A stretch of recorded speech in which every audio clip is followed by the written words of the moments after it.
So, medyo maselan yung operasyon na gagawin sa kanya kasi sa ulo, sa head. In-inform naman siya ng doktor na parang 70 to 80% naman yung chance na maging successful. Wala man kaming magawa physically and financially, di ba? Pero nakasuporta din talaga kami emotionally and spiritually. Kami yung mga prayer warriors nyo. Kaya ipanalangin natin na kayanin nila. Yun ang ipinapang-flash na dyan, madumi. So, yung dumi niya, dumidikit doon.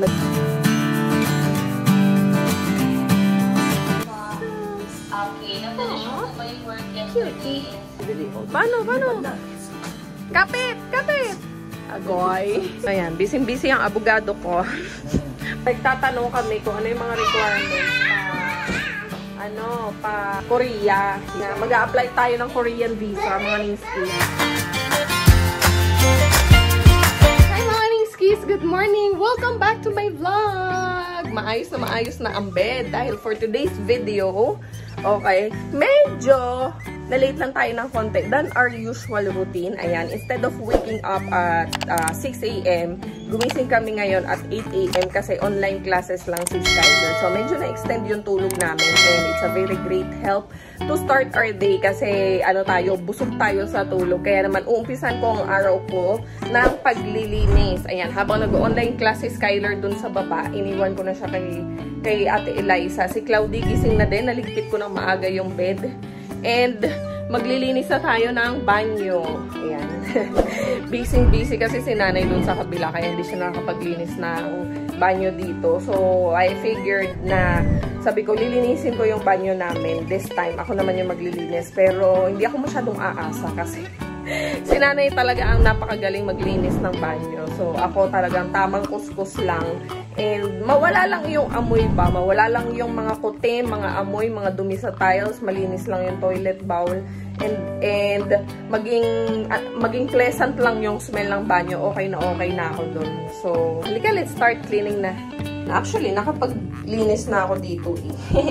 Nakapag-start na ako. So, nilagyan ko na ng Domex yan. Ito, binabaran ko na din siya ng panglinis. So, grabe yun. Tingnan nyo naman kung gano'ng kadumi yung namin, yung toilet bowl. Malinis nga siya, pero yun yung loob madumi kasi tuwing gabi, nangingitim yung tubig dito. So, pag nag-flush ka, naiipon dun sa tank ng inidoro. Yun ang ipinapang-flush na dyan, madumi. So, yung dumi niya, dumidikit doon, nagmamansya doon sa container ng inidoro. So, anyway, yan. Kuskusin ko na tong floor. Lalo na ngayon, guys, ulan ng ulan. Hindi na iiwasan na nagmo-moist yung yung banyo.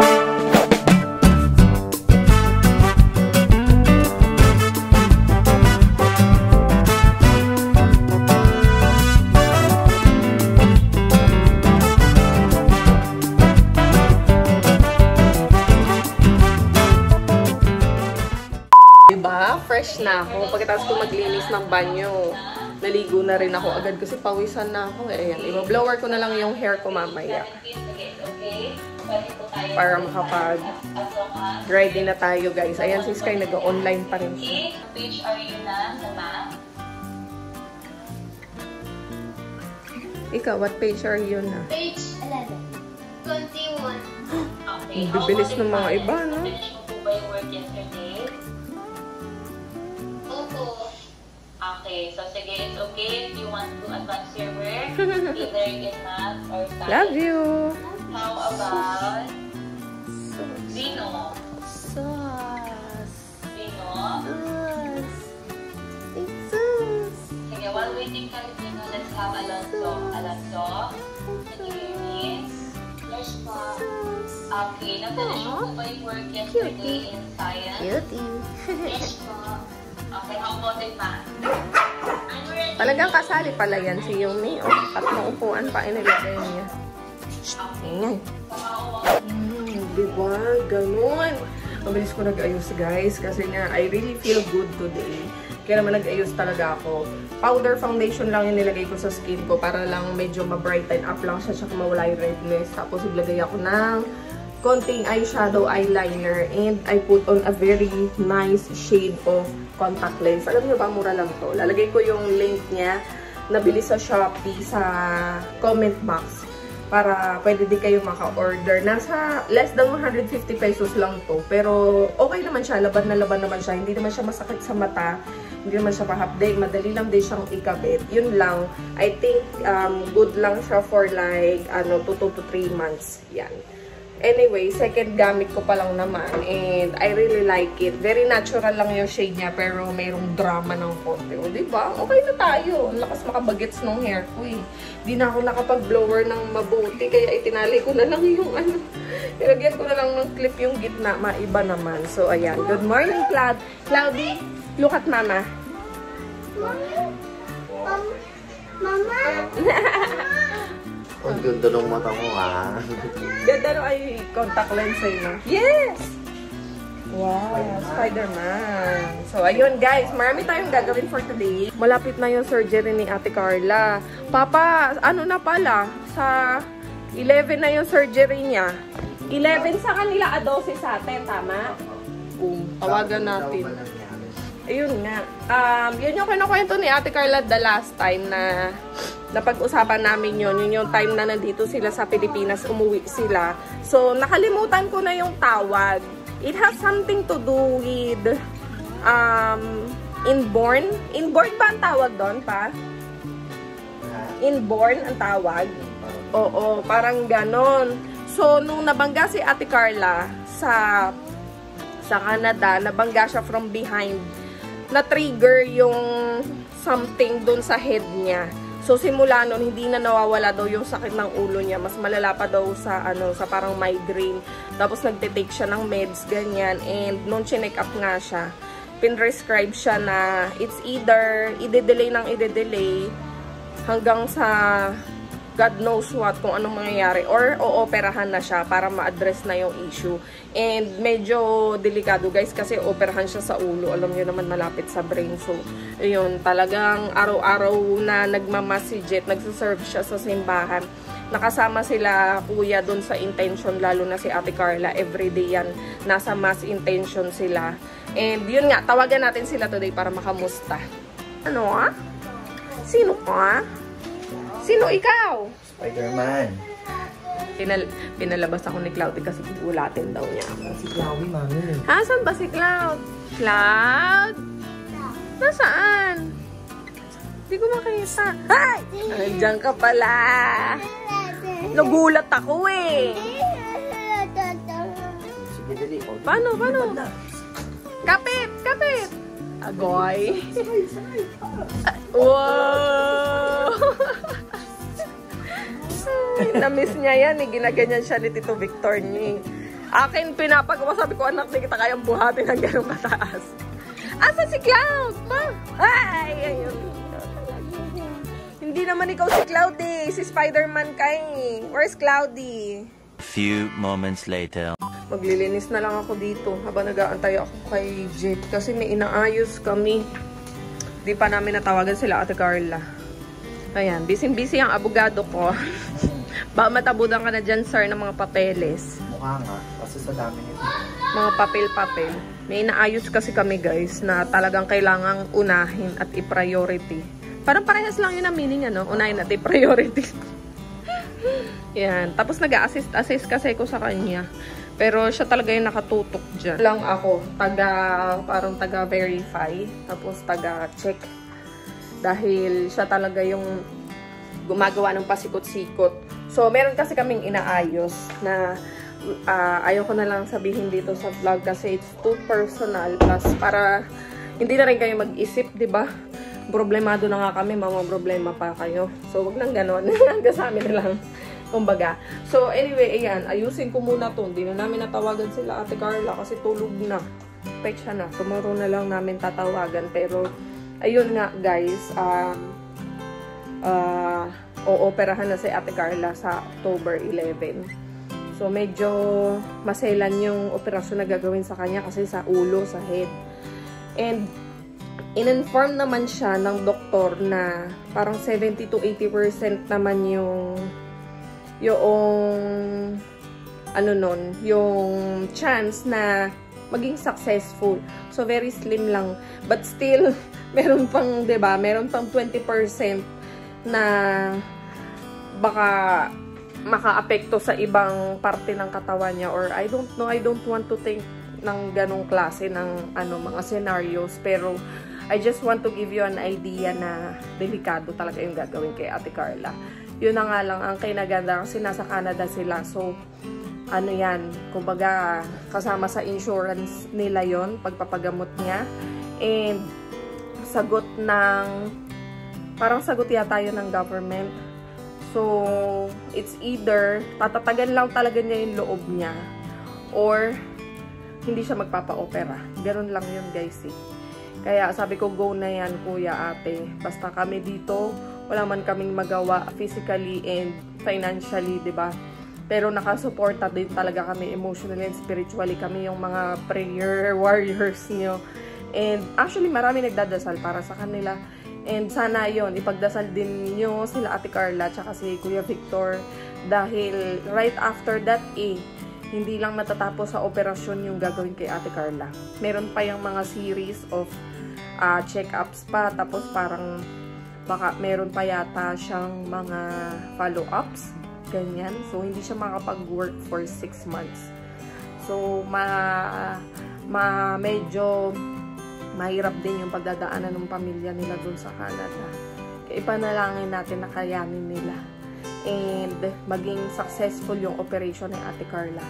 And, ayun, bukas na bukas talaga. Tatawagan namin sila. Or mamayang gabi siguro, kaya lang baka, baka sitsempohan lang namin bago kami matulog. Antayin namin sila na makabalik from work, tapos tatawagan namin. Just then. Yan, o, diba? Ang bilis ko nag-change outfit. Ala, hindi pa ako lip tint.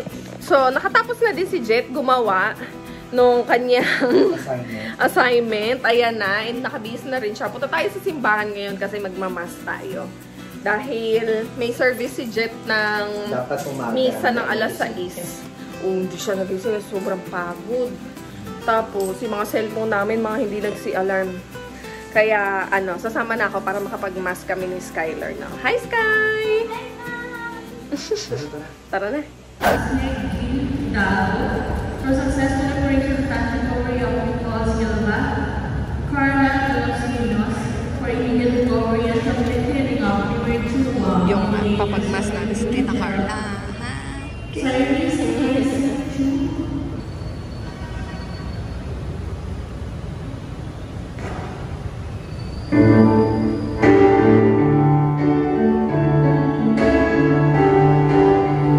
One hour later. Bili kami ng buko.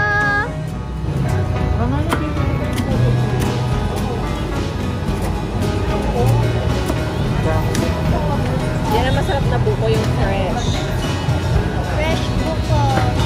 Bagong bukas.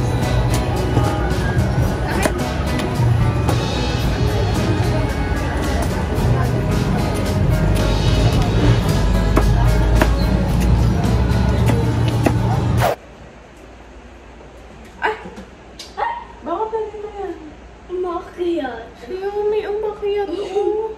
Gusto ata sa mama. Kasi muulan. Pwede ba? Kaya, naman siya. Pwede, ma. Naikot na naman ang puwet niya. Kasi umuulan. Agoy, nauna na. Hi! Pads dito. Hi! Movie time. Wow! Poltergeist. Sige, yaan mo na siya dyan. Sige. Wala pa yung pads dyan? O, di kuha ka.